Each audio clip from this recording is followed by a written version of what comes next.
જામનગરમાંથી સમાચાર મળી આવ્યા છે।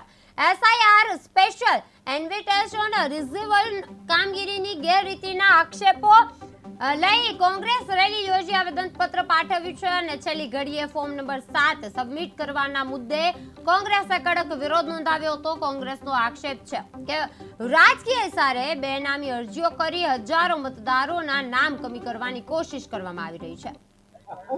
ગુજરાતમાં છેલ્લા 3 મહિનાથી એસઆઈઆરની જે પ્રક્રિયા ચાલુ છે એ પ્રક્રિયામાં શરૂઆતમાં જ ક્યાંક ને ક્યાંક બંધ માયને તેલ રેડાડવું હોય એમ અમે કલેક્ટરશ્રીને આવેદન આપી અને જાણ કરી હતી કે આમાં ઘણા જે લોકો છે એના મત અધિકારથી વંચિત રહેશે।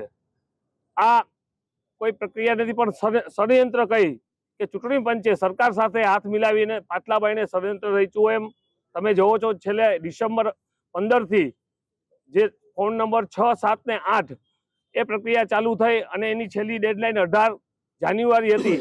એ સમયમાં વધારો કરી અને 30 જાન્યુઆરી સુધી કરી।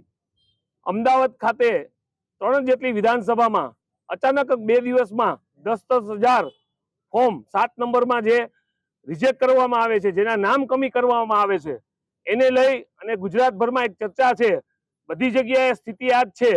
ક્યાંક ને ક્યાંક ભાજપના ઈશારે આ કામ થતું હોય, એઆરઓ હોય કે બીએલઓ હોય, કોઈ પણ જાણ વગર જેનો અધિકાર છે મતાધિકાર, એ અધિકાર છીનવાની વાત થઈ હોય। કોંગ્રેસ પાર્ટી હંમેશા જનતા માટે લડતી હોય અને આ પ્રક્રિયામાં પણ